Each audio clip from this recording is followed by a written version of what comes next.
satu video, satu lagi. Lagi ni pegang. Ni. Tarik dulu. Tu, tak yang ni tepi. Tarik ke bawah. Ha. Tarik.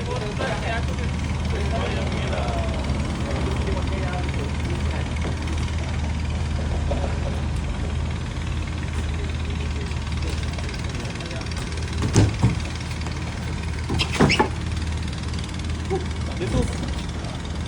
Tu nanti. Dia acara kemuncak. Kita kemuncak lah.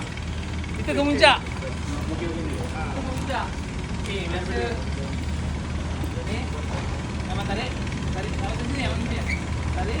Buka. Tarik dia leceh ni.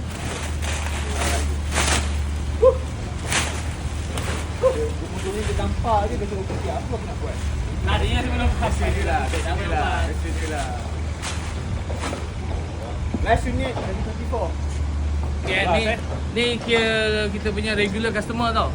Okay, dia betul motor player baru buka masa tu Royal Enfield. Lepas Royal Enfield, Harley Davidson. Lepas tu betul pula. Lepas ni dia mana? Saya pun cantik juga. Saya boleh. Saya boleh recommend baik-baik. Ryan Tiger. Okey bang, ada di stok. Ada bang. Lagi cerita. Ambil dulu terus lah. Tapi Tiger 800 baru keluar. Sport M kan? Mana? Bisa. Nanti saya bagi saya dulu hantar gambar lah. Baik. Okey bang. Saya dulu. Betul lah macam ni lah. Ada gambar.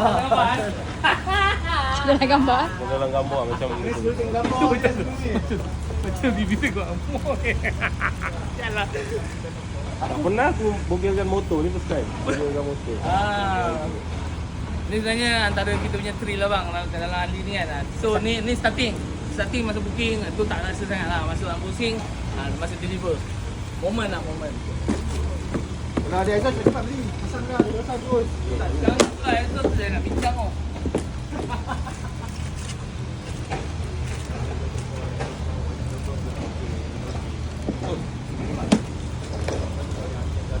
Saya dulu bang.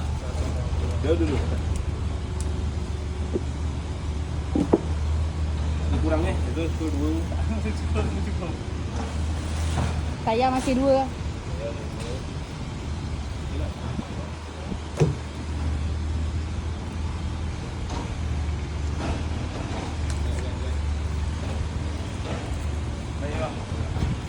Last unit Ada lagi? Tak ada.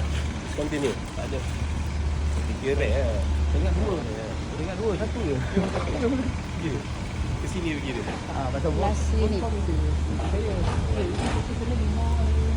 Mau lah. 2024. Siap bos. Tolong bos saya.